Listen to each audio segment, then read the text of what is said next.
ठंडी हवा पूरे गांव में सिसकती हुई घूम रही है।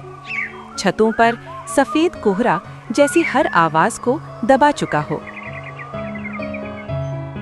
भैया, आज तो बहुत ज्यादा ठंड है। दादी को बहुत ठंड लग रही होगी ना?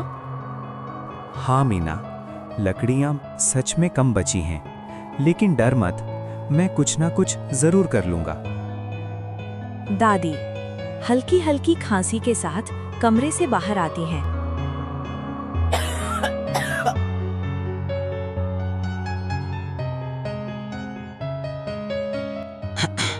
तुम दोनों क्यों टेंशन में हो? मैं तो ठीक ही हूँ। दादी झूठ मत बोलो, आपके हाथ तो ठंड से बिल्कुल बर्फ जैसे हो गए हैं। दादी बस हल्की सी मुस्कुराती हैं, पर बोलते बोलते उनकी आवाज टूट जाती है।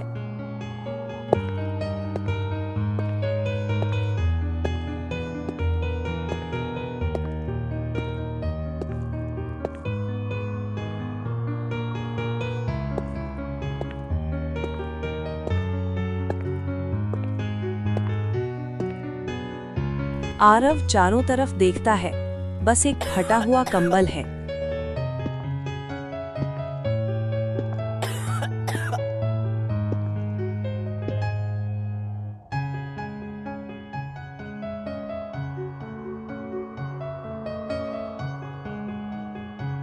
भैया, तुम और दादी ही ले लो, मैं तो ठीक ही हूँ।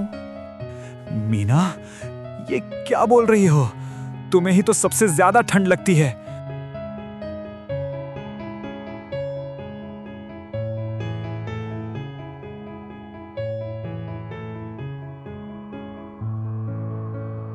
दादी धीरे से कंबल दोनों बच्चों पर डाल देती हैं।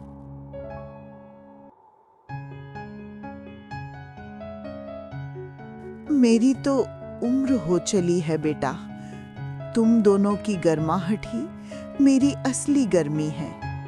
तीनों एक दूसरे को देखते हैं। घर में सन्नाटा छाया है, बाहर हवा और तेज चलती है।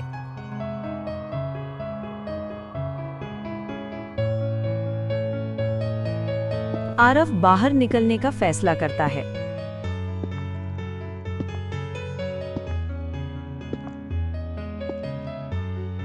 भैया प्लीज बाहर मत जाओ, ठंड तो बहुत ज्यादा है। अगर मैं नहीं गया तो दादी ये रात नहीं निकाल पाएंगी, पर मैं वापस आऊंगा, वादा है। आरव दरवाजा खोलता है, तेज हवा उसके चेहरे पर पड़ती है।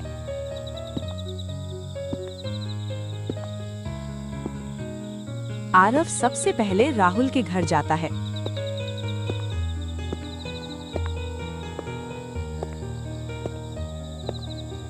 दरवाजा खोलते ही राहुल चकित हो जाता है। क्या हुआ? तू अभी इस समय इतनी कड़क ठंड में? हमारे पास तो कंबल भी नहीं है, बस अगर थोड़ी लकड़ी या कोई पुराना कंबल मिल जाए तो। राहुल हंस पड़ता है।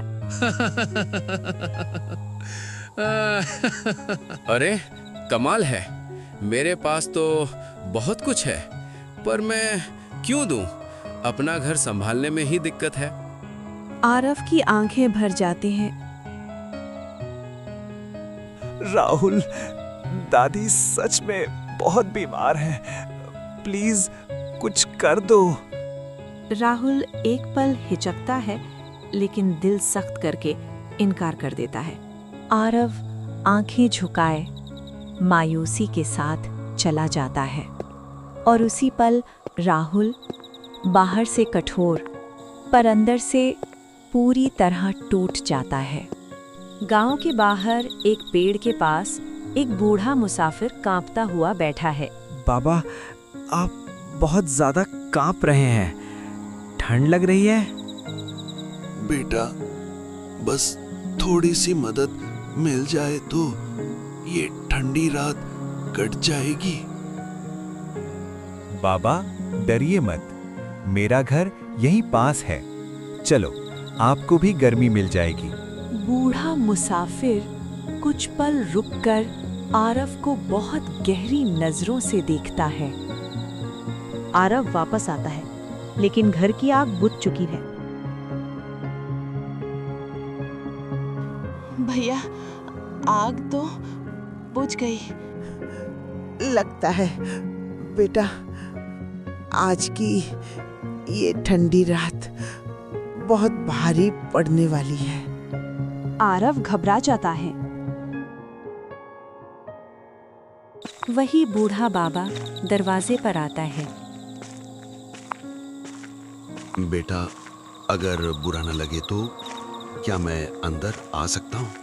हाँ बाबा, लेकिन हमारे पास कुछ भी नहीं है देने को।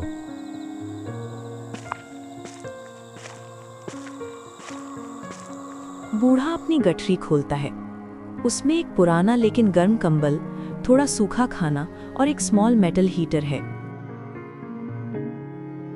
ये आपके पास? जो दिल से बांटता है ना बेटा, उसके जीवन में कभी कमी नहीं होती। दादी की आंखें भर जाती हैं। बाबा, आज आपने सच में हमारी जान बचा ली। राहुल अपने घर में बैठा है। उसकी नजर आरव के घर की ओर जाती है। वो देखता है अंदर कहीं से रोशनी आ रही है। उसे अपना व्यवहार याद आता है। मैंने तो ये क्या कर दिया? वो हाथ में एक बड़ा कंबल और लकड़ियों का बंडल लेता है और दौड़ता हुआ आरव के घर पहुंचता है।